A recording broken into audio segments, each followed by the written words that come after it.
नमस्कार बच्चों, आज हम करेंगे क्लास 9th का चैप्टर नंबर 11th का थर्ड एपिसोड, जो कि हमारा लास्ट एपिसोड होगा। इसके बाद इम्पोर्टेंट क्वेश्चन की सीरीज आएगी इसकी।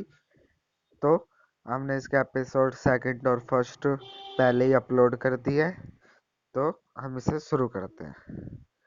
नंबर फर्स्ट हमें जो पीछे पढ़ के आए हैं उसका एक बार रिवीजन बता देता हूँ आपको कि हमने क्या क्या पढ़ा है। हमने एनर्जी के बारे में पढ़ा है, पीछे वर्क के बारे में पढ़ा है, वर्क के टाइप्स के बारे में पढ़ा है, एनर्जी के टाइप के बारे में पढ़ा है।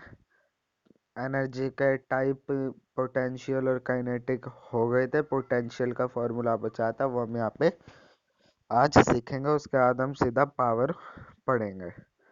तो पोटेंशियल एनर्जी क्या होनी चाहिए ऑब्जेक्ट की किसी भी सर्टेन हाइट पे, या फिर फॉर्मूला क्या होता है पोटेंशियल एनर्जी का।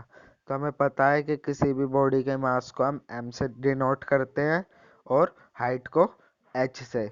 जब वो अर्थ के सरफेस से ग्रेविटेशन फोर्स पुल करते हैं, तो ग्रेविटेशन फोर्स जब लगती है अर्थ पे, जब जैसे कि अर्थ है, अगर ये कोई ऑब्जेक्ट अर्थ के बाहर उड़ रहा है और वो अर्थ को अट्रैक्ट कर रहा है और अर्थ उसे अट्रैक्ट कर रही है, तो वो उससे क्या पता चलता है हमें कि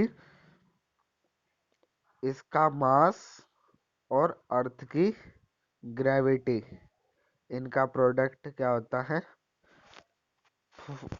इनका प्रोडक्ट होता है इन दोनों के बीच की फोर्स। ठीक है, तो ये यहाँ पे दिखाया गया है कि जो किसी भी बॉडी का मास और उसकी हाइट जो होती है, हाइट से उस मास को जो अट्रैक्ट कर रहा है, तो वहाँ पे हम ग्रेविटेशन फोर्स जो उसे अट्रैक्ट कर रहा है, तो हम उसकी जगह फोर्स की जगह हम उसे mg भी लिख सकते हैं। तो ऐसे ही हमें पता है वर्क का फॉर्मूला होता है फोर्स इनटू में डिस्प्लेसमेंट। फोर्स का ही उस ऑब्जेक्ट का मास इनटू में ग्रेविटी, इन दोनों को जब मल्टीप्लाई करेंगे तो फोर्स आ जाएगी, और डिस्प्लेसमेंट मतलब वो कितना चली। तो अब पोटेंशियल एनर्जी क्या होती है, पोटेंशियल एनर्जी हाइट पे होती है। तो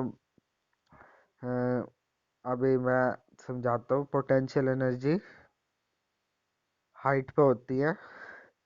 तो ये जैसे ऑब्जेक्ट है, तो इसकी पोटेंशियल एनर्जी हमें निकालनी है, और ये अर्थ का सरफेस है, तो ये इसका डिस्प्लेसमेंट हुआ, इसका डिस्टेंस हुआ। तो यही यहाँ पे बताने की बात की गई है, ये कि वर्क बराबर होता है फोर्स इनटू में डिस्प्लेसमेंट। डिस्प्लेसमेंट मतलब वो कितनी ऊंचाई पे है, वहाँ पे हाइट को ये डिस्प्लेसमेंट यहाँ पे कहा गया है। ठीक है, तो वर्क का फॉर्मूला क्या हो जाता है, mgh, मास, ग्रेविटी और हाइट। और जब ये वर्क जो है पोटेंशियल एनर्जी में काम करता है, तो इसका ग्रेविटेशन पोटेंशियल एनर्जी क्या हो जाती है, ईपी। ईपी मैंने कल भी आपको कल जब हमने नेक्स्ट एपिसोड सेकंड किया था, तो उसमें भी बताया था मैंने कि ईपी मतलब ई मतलब एनर्जी, और पी मतलब पोटेंशियल, और काइनेटिक एनर्जी में हम ई के लिखता है, एनर्जी काइनेटिक। तो पोटेंशियल एनर्जी का फॉर्मूला हो गया मास इनटू में ग्रेविटी इनटू में हाइट। और हमें पता है ग्रेविटी की होती है g is equal to acceleration due to gravity. इसके बाद आता है transformation of energy. Energy transform कैसे होती है, तो ट्रांसफॉर्म से हमें पता चल रहा है कि इसमें हमें क्या बताया गया है। इसमें हमें बताया गया है एनर्जी का एक फॉर्म से दूसरे फॉर्म में चेंज होना, इसे हम क्या कहते हैं, ट्रांसफॉर्मेशन ऑफ एनर्जी। इसका हम एग्जांपल ले सकते हैं कि जैसे एक स्टोन था, उसके पोटेंशियल एनर्जी पे था, उसके बाद उसे छोड़ दिया गया, तो उसकी काइनेटिक एनर्जी हो गई। परंतु जो पोटेंशियल एनर्जी और काइनेटिक एनर्जी, जब वो यहाँ पे था, मान लीजिए वो एक यहाँ पे स्टोन था, उसे छोड़ा गया अर्थ की तरफ। पहले वो यहाँ पे रेस्ट पे था, उसके बाद उसे अर्थ की तरफ जब जो छोड़ा गया, तो यहाँ पे उसकी पोटेंशियल एनर्जी थी, क्योंकि वो पोजीशन के थ्रू वो वहाँ पे था, तो वहाँ पे पोटेंशियल एनर्जी होगी। क्योंकि पोटेंशियल एनर्जी ही होती है the energy due to its position. तो यहाँ पे उसकी पोटेंशियल एनर्जी, और जो ये नीचे की तरफ जब उसे छोड़ा गया तो यहाँ पे इसकी काइनेटिक एनर्जी हुई। तो यही हमें यहाँ पे ट्रांसफॉर्मेशन ऑफ एनर्जी में बताने की कोशिश की गई है कि जैसे ही कोई एनर्जी दूसरी टाइप ऑफ एनर्जी में कन्वर्ट होती है तो उसे हम क्या कहते हैं, ट्रांसफॉर्मेशन ऑफ एनर्जी है। इसका एक एग्जाम्पल था। इसके बाद आता है law of conservation of energy. जहाँ पे भी लॉ ऑफ कंजर्वेशन आ जाए तो उसका मतलब है कि वो चीज़ कभी ख़त्म नहीं होती। जैसे law of conservation of momentum सुना है, हमने पढ़ा भी है टेंथ चैप्टर में हमने law of conservation of energy पढ़ा है। एक law of conservation of energy sound या पता नहीं कुछ ऐसी है, वो हम साउंड चैप्टर में अपना पढ़ेंगे। तो ऐसी है, तो ये लॉ ऑफ कंजर्वेशन ऑफ जहाँ पे भी कंजर्वेशन आ जाए तो मतलब ये चेंज खत्म नहीं होता, बस ये चेंज होता रहता है। तो यहाँ पे यही बता गया है law of conservation of energy की डेफिनेशन ये है हमारी कि whenever energy change from one form to another form the total amount of energy remain constant. जब कोई भी एनर्जी एक फॉर्म से दूसरे फॉर्म में जाती है तो वो क्या होता है, ट्रांसफॉर्मेशन ऑफ एनर्जी। परंतु जब उसका टोटल एनर्जी कांस्टेंट मतलब सेम रहती है कि जब वो एक फॉर्म में थी, जब वो 20 जूल की थी, जब वो चेंज होके भी गई तो 20 जूल की रही, तो इसे हम law of conservation of energy कहते हैं। एनर्जी जो है नाइदर भी क्रिएटेड एंड नॉट भी डिस्ट्रॉयड, ना हम एनर्जी को बना सकते हैं ना हम एनर्जी को तोड़ सकते हैं, बस हम एनर्जी को ट्रांसफॉर्म कर सकते हैं, अलग अलग भेज सकते हैं।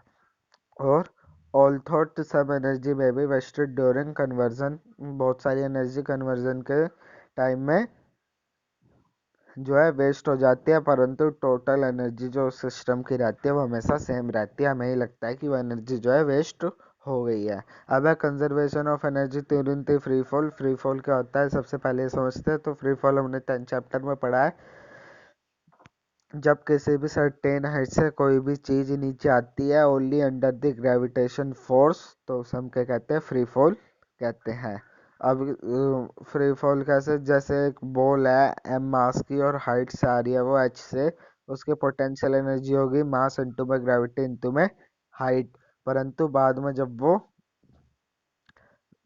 नीचे की तरफ आएगी तो उसकी जो हाइट होगी वो डिक्रीज होती जाएगी, तो पोटेंशियल एनर्जी भी डिक्रीज होती जाएगी। परंतु उसकी हाइट तो कम हो गई परंतु उसकी स्पीड बढ़ गई, तो उसकी काइनेटिक एनर्जी जो है वो बढ़ती जाएगी। तो इस समय ये पता चलता है कि sum of potential energy and kinetic energy of the ball remain the same at every point during the free fall. इस समय ये फॉर्मूला यहाँ पे मिल जाता है।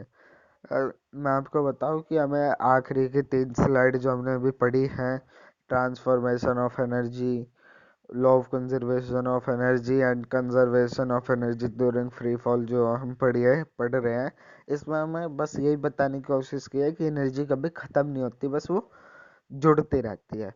तो हाफ एम वी स्क्वायर ये हमारा जो है काइनेटिक एनर्जी का फॉर्मूला था। पोटेंशियल एनर्जी का हमारे पास है M G H, mass gravity and height. इनका जब हम प्लस करेंगे तो ये हमेशा कांस्टेंट रहते हैं। ठीक है, इसके बाद कुछ समझाने के लिए है, मैं इसे समझाता हूँ। तो मान लीजिए एक बॉल है, वही बॉल वाला जो मैं आपको बता रहा हूँ, ये उसका पोटेंशियल एनर्जी है उस बॉल की, उसकी काइनेटिक एनर्जी दे रखी है, टोटल एनर्जी कितनी हुई। अगर कोई भी बॉल रेस्ट पे है, ठीक है, तो उसकी पोटेंशियल एनर्जी मान लो 20 है। ठीक है, आपको यहाँ पे दिया हुआ है, मैं इसे मिटा देता हूँ। हाँ, आपको दिया हुआ है एक बॉल है और उसकी एनर्जी कितनी है, 20 जूल। 20 जूल, ठीक है। तो उस एक बॉल है, अगर वो रेस्ट पे है मतलब एक ही जगह है, तो वो उसकी पोजीशन है वहाँ पे, तो उसकी पोटेंशियल एनर्जी 20 जूल है। तो काइनेटिक एनर्जी कुछ होगी नहीं क्योंकि वो मोशन कर ही नहीं रही, तो उसकी टोटल एनर्जी 20 हो गई। परंतु जब वो नीचे की तरफ आ रही है तो उसकी पोटेंशियल एनर्जी कम हो गई, 15 हो गई, और काइनेटिक एनर्जी 5 हो गई, मतलब वो थोड़ा नीचे आई है। तो ये इन दोनों को भी हम जोड़ेंगे तो 20 ही आएगा। फिर वो बीच में आ गई तो उसकी दोनों 10 10 हो गई, तो जब हम इन्हें भी जोड़ेंगे तो 20 जूल ही आएगा, ये आपको ऐसे समझाने के लिए बताया हुआ है। इसके बाद आता है आपका पावर, जो कि लास्ट टॉपिक है इस चैप्टर का। इसके बाद ये चैप्टर हमारा खत्म। ठीक है, पावर में भी हमें थोड़ा बहुत पढ़ना है, ज़्यादा हमें पढ़ना नहीं है पावर के बारे में। ये आप क्लास 8th में भी पढ़ के आए हो, परंतु इसमें पढ़ते हैं। सबसे पहले पावर होती क्या है? पावर है कि rate of doing work is called power, या हम ये भी कह सकते हैं power is defined as the rate of energy consumption. यहाँ पे हम डूइंग वर्क की जगह एनर्जी कंजम्पशन भी लिख सकते हैं। जितनी एनर्जी यूज हुई या जितना हमने वर्क किया है, उसे अगर हम टाइम से डिवाइड कर देंगे तो हमारी पावर आ जाती है। पावर का फॉर्मूला क्या हो गया? वर्क डन अपॉन में टाइम टेकन, क्योंकि हम जो भी काम करते हैं तो वो और जहाँ पे भी रेट आ गया, रेट मतलब हमेशा टाइम से डिवाइड, तो power is equal to work done upon में टाइम टेकन। तो P बराबर W मतलब वर्क डन अपॉन में T। यहाँ पे टाइम, T से टाइम है, W से वर्क डन है और P से पावर है। ठीक है, तो ये टाइम की SI यूनिट क्या होती है? सेकंड। W की वर्क डन की आपको पढ़ाई गई है, और पावर की अभी हम पढ़ेंगे। तो पावर की SI यूनिट होती है वॉट। पावर की SI यूनिट होती है वॉट। और अगर हम ये देखें, पावर पावर होता है वर्क डन अपॉन में टाइम। पावर की SI यूनिट होती है वॉट। तो वर्क डन की SI यूनिट क्या हुई? हमारे पास वर्क डन की SI यूनिट है जूल अपॉन में टाइम। टाइम की SI यूनिट है सेकंड। तो ये भी एक फॉर्मूला आ सकता है कि वोट किसके बराबर होता है। तो आप ये इसे याद रखना, जूल अपॉन में सेकंड के बराबर हमारा वोट होता है। ठीक है, इसके बाद होता है पावर। अब आपसे क्वेश्चन पूछ लेगा 1 वोट ऑफ पावर क्या होता है। 1 वोट ऑफ पावर होता है 1 जूल अपॉन में 1 सेकंड। जब भी one one joule of work होगा 1 सेकंड में, तो वो वहाँ पे 1 वोट ऑफ पावर होगी। तो अब हम तो एवरेज पावर निकालने का हमारे पास फॉर्मूला होता है। जब भी हम टोटल वर्क करते हैं और उसे टोटल टाइम टेकन से डिवाइड करते हैं, तो हमारा एवरेज निकल जाता है। हमेशा जब भी एवरेज की काम बात आए, तो यही होता है, जो भी हम पूरा काम करते हैं अगर हम उसे वर्क से डिवाइड करें, जो भी टाइम हमने लिया है उससे डिवाइड करेंगे टोटल, तो वह हमारा एवरेज आ जाती है। अगर हम एवरेज पावर निकालना जाए तो हमारा ये होता है। इसके बाद होता है power of electrical gadget. Electrical gadget की क्या पावर होती है? तो हमें पता है कि किसी भी इलेक्ट्रिकल अप्लायंस के जो उसकी काम करने की ताकत है, वो उस पर एनर्जी पर डिपेंड करती है, तो वो कितनी एनर्जी कंज्यूम करता है। और सबसे बड़ी पावर क्या होती है? सबसे बड़ी यूनिट होती है पावर की kilowatt. Kilowatt 1 kilowatt is equal to 1000 watt, और 1 वोट इज इक्वल टू, वो आपको पता ही है, 1 kilowatt is equal to 1000 watt. ये आपको किलोवाट याद रखना है, सबसे बड़ी यूनिट होती है पावर की। 1 नंबर का क्वेश्चन आपके पेपर में आ सकता है। और ज़्यादा कमर्शियल यूनिट ऑफ एनर्जी आज का लास्ट टॉपिक नहीं, इसके बाद एक और टॉपिक है।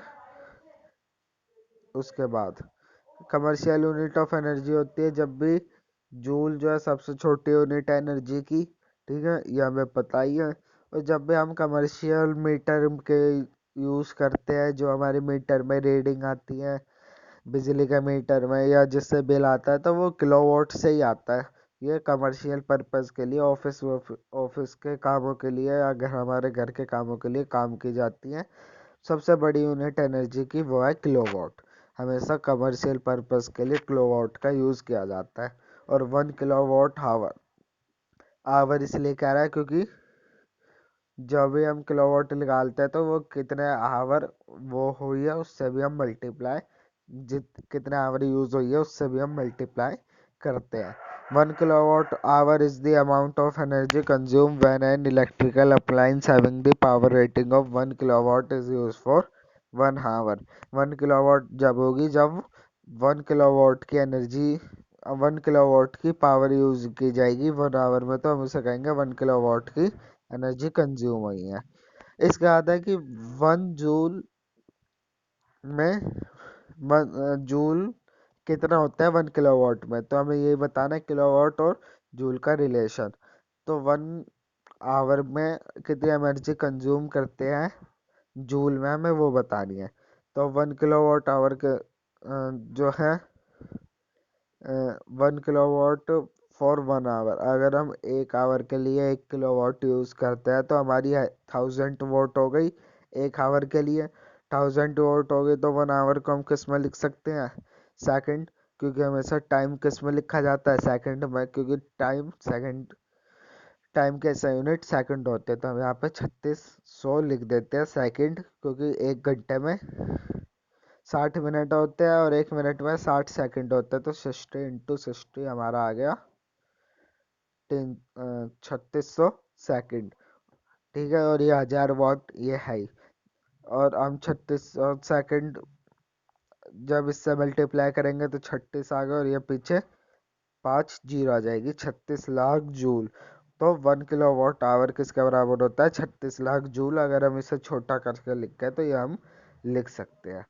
तो बस ये हमारा इतना सही चैप्टर था, ये हमारा कंप्लीट हो चुका है। नेक्स्ट सीरीज में हम इसके जो है इम्पोर्टेंट क्वेश्चन और न्यूमेरिकल ले आएंगे। आशा करता हूँ आपको अच्छा लगा होगा। जय हिंद, जय भारत, जय माँ भारती। धन्यवाद।